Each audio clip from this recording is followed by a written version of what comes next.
Hello, comic fans. Here's Earl Grey with a little early springtime haul. A little haul in terms of comics in English language, as you can see here, but I have quite a few European comics. I guess some of them should interest you as well. Perhaps some of them will come out in English translation. Who knows? Or maybe they are already out in English translation. But I will give you some inspiration to look for exotic European and even one Japanese comic. So, but first off, to American craziness like Death Fight Forever. For sure, Alexis Ziritt is here the main pull.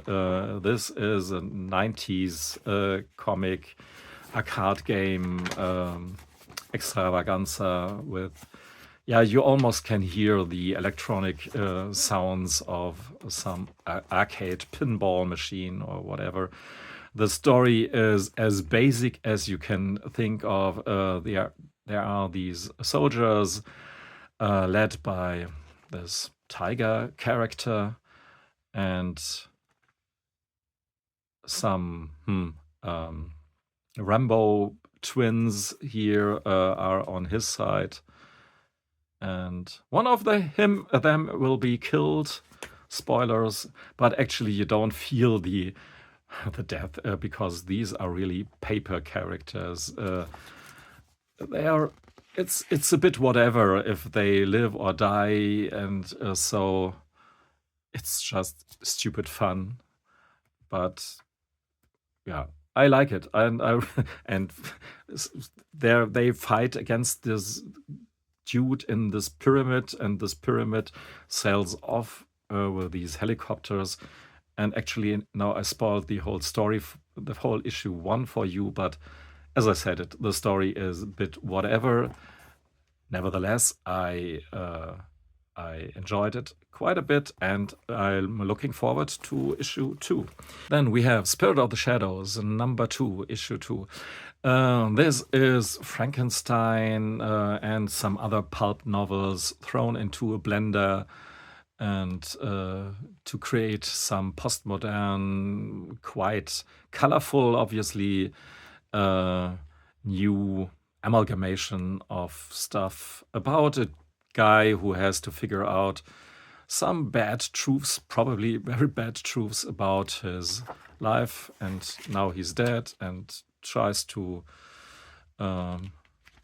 find his true love, whoever that is, and we as a reader can witness him solving this jigsaw puzzle.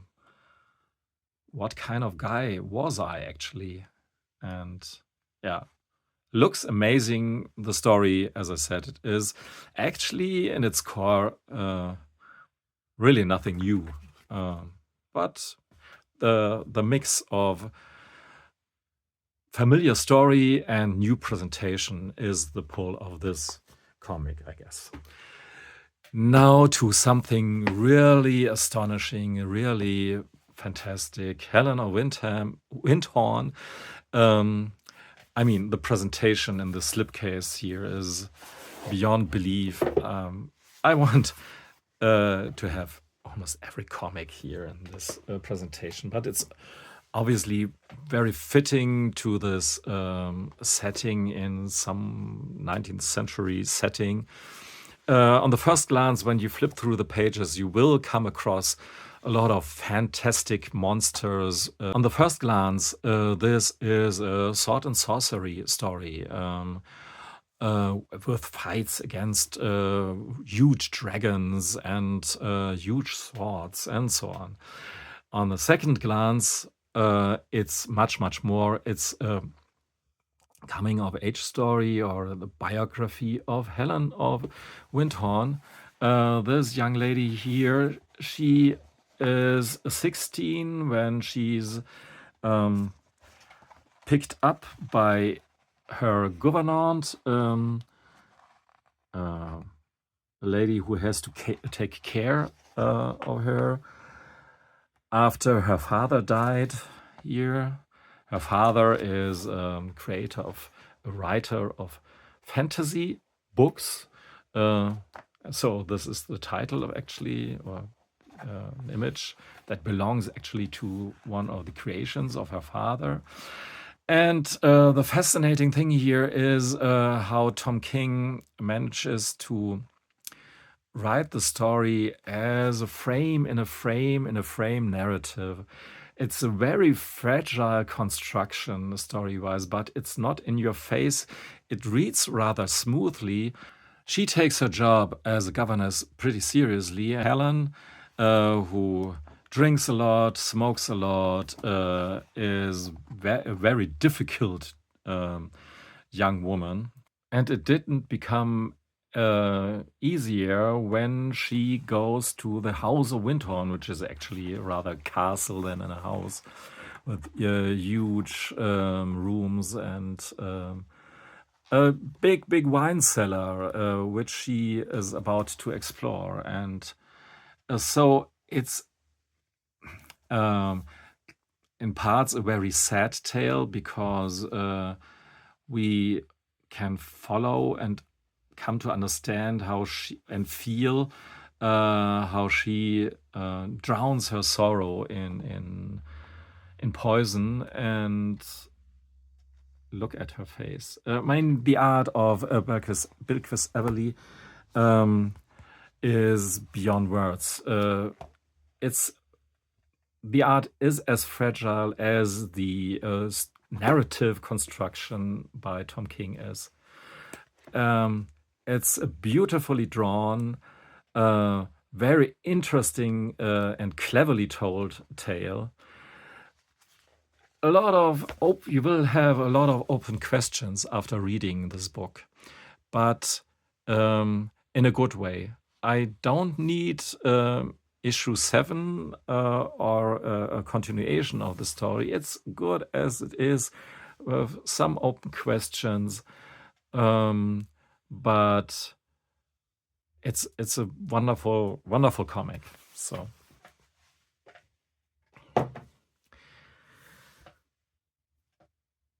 now to the big elephant in the room, Wally Wood Stories Artist's Edition.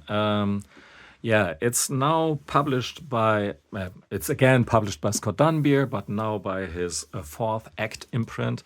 We had a first edition quite recently. I bought that tome, but sold it after I knew about this upcoming new artist edition, which has, I guess, roundabout the double page count of the former edition. So it was a no-brainer for me to order this beautiful baby here. And yeah, I mean, Wally Wood EC Artist Edition, come on, what's not to love about? And want to get this book here. It's just a beauty on each page,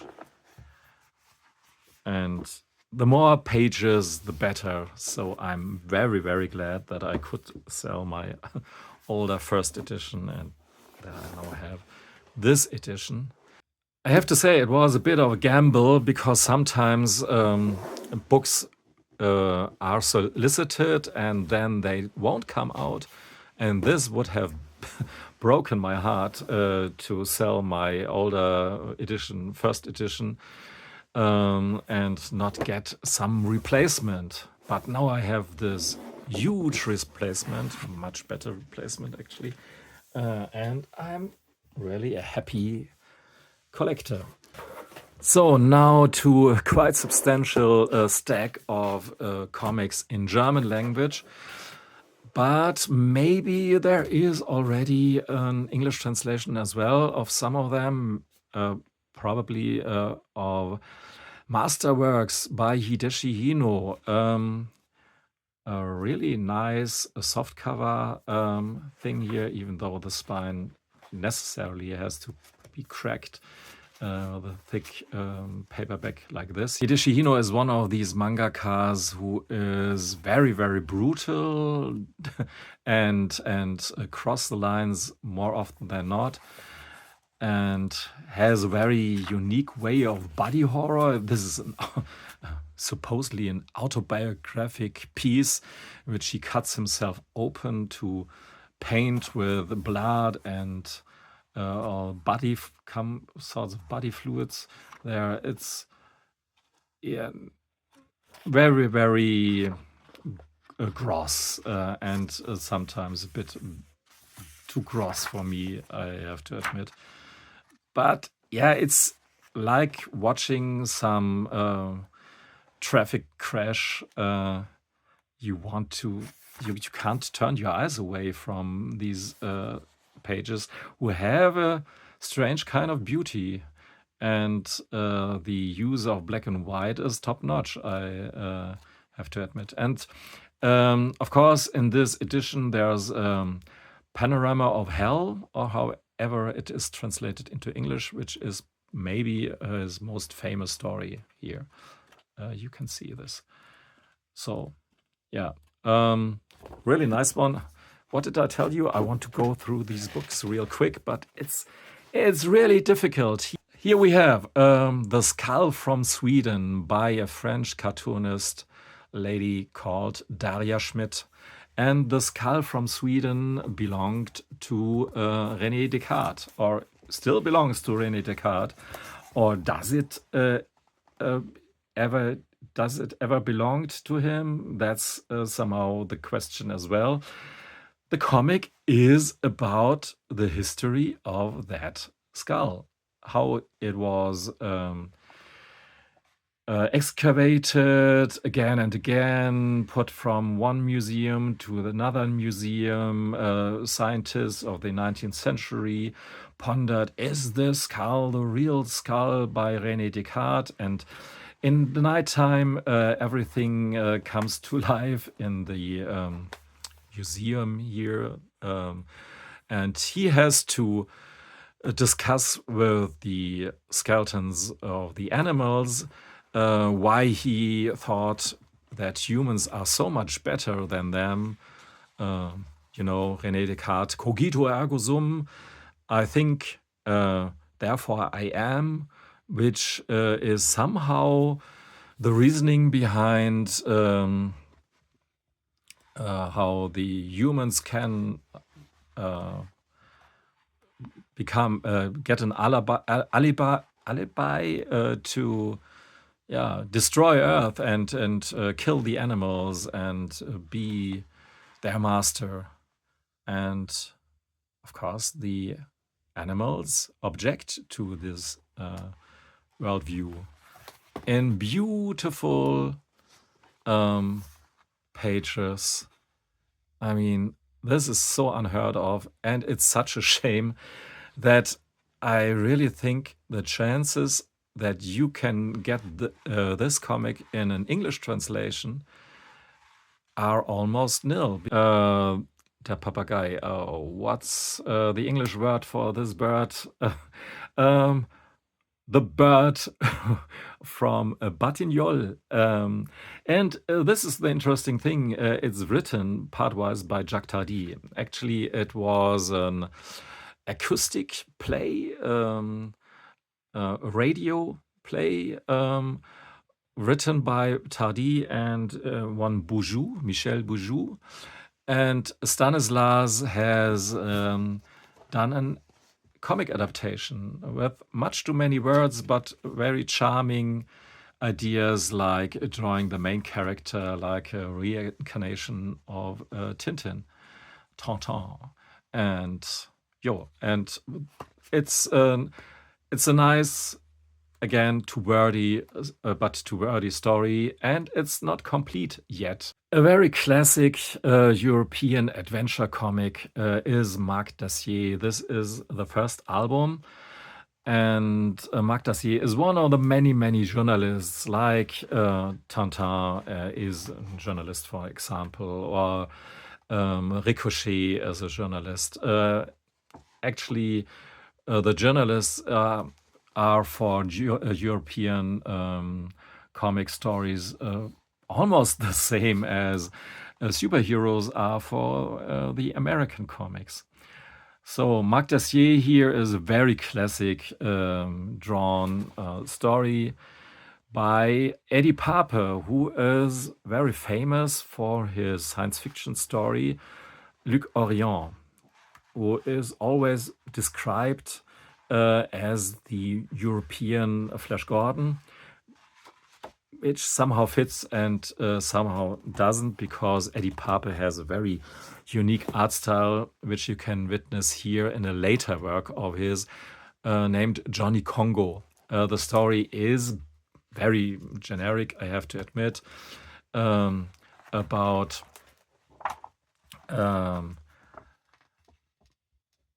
a hero who has to follow evildoers who kill animals in Africa, and some other pretty familiar tropes evolve here. But it's art-wise, I think, a spectacle. You have to really like the somehow a bit crude way of Eddie Pape to draw his characters, but once you dug it, you will enjoy each panel. I think I'm very much into his story. The second album here in this collection of 2 albums, collected editions with 2 albums, is a bit stranger, weirder, but in a very good way, I think. Continuing with comics that probably won't be ever translated into English, Kai Falke is a German soccer player drawn by the pretty fantastic Raymond Redding. This is a comic for boys between 10 and 14, probably.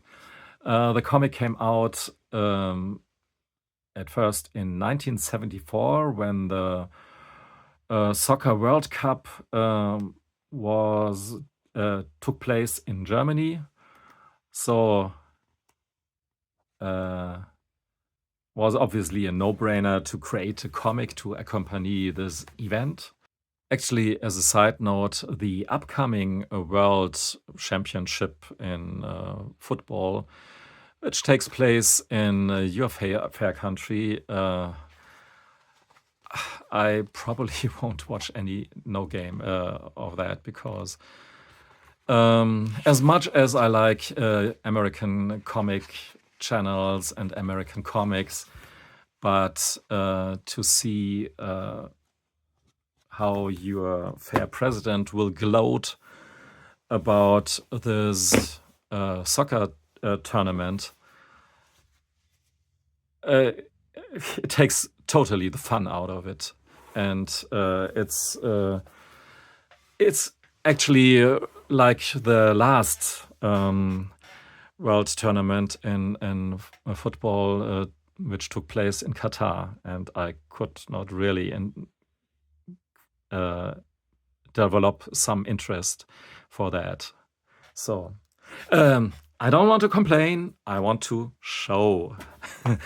So here is the mini mention, the Le Petit Homme, as the French title is, the little ones, the little people. And they touched once a meteorite. The backstory, all you need to know is here in the inside of the cover. They touched a meteorite and became small people, and now they have a community of small people and have to survive. And this is a charming crossover with the Smurfs and Gaston, in which they shrunk all the heroes of Spirou for one crossover story, and after that they got pretty sure they will be enlarged after that. Very fun Franco-Belgian stories. Here we have some kaiju plant, Japanese kaiju plant, who is on the one hand a threat, on the other hand somehow pretty cute and funny. And then we have The Tower. This is an ongoing series, so it's by far not done with the second album, and I'm looking forward to the continuation. It's a post-apocalyptic sci-fi story. Almost all humankind, or what's left of humankind, survives in this tower. And there's pretty soon in the story the hint that there is another tower, so they will do an expedition to reach that other tower. But for the most part, we see the survivors in this tower and how they try to discover what's outside the tower, and they have to look for supplies. It's a bit like Walking Dead, but with this more realistic spin, that we humans finally achieved what we are about to do to destroy our environment totally, to make it totally poisonous, so that humans can't survive outside this tower. We have different factions in this tower. For ones, the so-called Intras, who were born inside this tower, and so they never experienced how it is outside the tower, and the older ones who can remember the way how life was before the big catastrophe. On the bottom line, I guess there's some theme through this video. Why aren't European comics more successful, more visible, more often translated into English, more successful in America and in the rest of the world? And they are, because there are so much good comics to discover, and that I'm a bit clueless about the whole situation, and I think there has to be some kind of change. But hey, it's just comics. It's just the comic bubble. The world out there is much, much crazier. So have fun with the comics that you can get. And before I talk more bullshit, I say goodbye. Thanks for listening and watching. Goodbye.